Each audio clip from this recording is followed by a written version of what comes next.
সকলোকে নৱবৰ্ষৰ আন্তৰিক শুভেচ্ছা জ্ঞাপন কৰিছোঁ। আমি আজি স্বৰাজ জাতীয় বিদ্যালয়ৰ পৰা এটা সাংস্কৃতিক শোভাযাত্ৰাৰ আয়োজন কৰিছিলোঁ আৰু সেই সাংস্কৃতিক শোভাযাত্ৰা আপোনালোকে দেখিবলৈ পাইছে যে ইতিমধ্যে ল'ৰা ছোৱালীবিলাক গৈ আছে। আৰু এই সাংস্কৃতিক শোভাযাত্ৰাটোৰ জৰিয়তে আমাৰ যি ওচৰে পাঁজৰে যিখিনি আমাৰ ল'ৰা ছোৱালী আছে সেই ল'ৰা ছোৱালীখিনিক আমি এইটো বুজাব বিচাৰিছোঁ যে আমাৰ যিখন বিদ্যালয় আছে সেই বিদ্যালয়খন এখন আটকধুনীয়া বিদ্যালয় আৰু এই বিদ্যালয়খন কেইজনমান উদীয়মান যুৱকৰ অপ্ৰাণ চেষ্টাত গঢ়ি উঠিছিল 2007 বৰ্ষত। এই সাতগড় অঞ্চলৰ মাজমজিয়াত এখন আটকধুনীয়া বিদ্যালয় নহয় বিদ্যালয়। আৰু এই বিদ্যালয়ত আপোনালোকৰ যি সন্তান আছে সেই সন্তানক আপোনালোকে নামভৰ্তি কৰক আৰু খুব সুন্দৰ এটা শিক্ষা ব্যৱস্থাৰ মাজত আপোনালোকৰ সন্তানটিক শিক্ষা দিয়ক।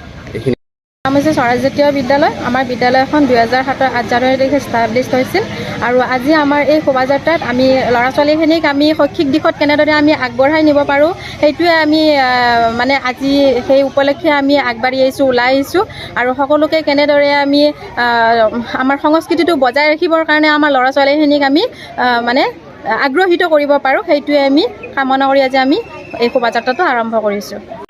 পোনপ্ৰথমে মই সকলোলৈ নৱবৰ্ষৰ শুভেচ্ছা জ্ঞাপন কৰিছোঁ আৰু আমাৰ আজি এই স্বৰাজ জাতীয় বিদ্যালয়ৰ শোভাযাত্ৰা আমি আৰম্ভ কৰিছোঁ আৰু আজি এই শোভাযাত্ৰাত আমাৰ অসমীয়া সংস্কৃতিটো বজাই ৰাখিবৰ কাৰণে আমি এই যাত্ৰাটো আমি আৰম্ভ কৰিছোঁ।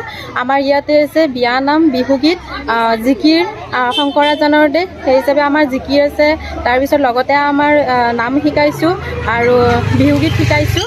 আমাৰ আজি স্বৰাজ জাতীয় বিদ্যালয় 18 বছৰত ভৰি দিলে আৰু লগতে আমাৰ আজি বাৰ্ষিক খেল সপ্তাহৰ আজি প্ৰথম দিনৰ কাৰ্যসূচী হিচাপে আমি সাংস্কৃতিক শোভাযাত্ৰাৰ আয়োজন কৰিছোঁ আৰু আমাৰ এই কাৰ্যসূচীটো মানে খেল সপ্তাহটো আমাৰ 8 তাৰিখলৈকে চলিব। সেইদিনাখন আমাৰ স্কুলৰ প্ৰতিষ্ঠা দিব, 18তম প্ৰতিষ্ঠা দিব, গতিকে সেইদিনাখনো আমি বিভিন্ন কাৰ্যসূচী লৈছোঁ। প্ৰতিষ্ঠা দিৱস লগতে বঁটা বিতৰণী হ'ব আৰু লগতে আমাৰ প্ৰাচীৰ পত্ৰিকাখনো উন্মোচন কৰা হ'ব। আৰু আমাৰ আজি সাংস্কৃতিক শোভাযাত্ৰাত আমি অসমীয়া সংস্কৃতিৰ ওপৰত গুৰুত্ব দিছোঁ যে আমাৰ লুপ্ত হ'ব ধৰা আমাৰ বিয়ানামো আমি ল'ৰা ছোৱালীক শিকাইছোঁ। তো বিয়ানামৰ ওপৰতো আমাৰ তেওঁলোকক প্ৰশিক্ষণ দিয়া হৈছে, যেনেকৈ আমি আজি শোভাযাত্ৰা তেওঁলোকে পৰিৱেশন কৰিব।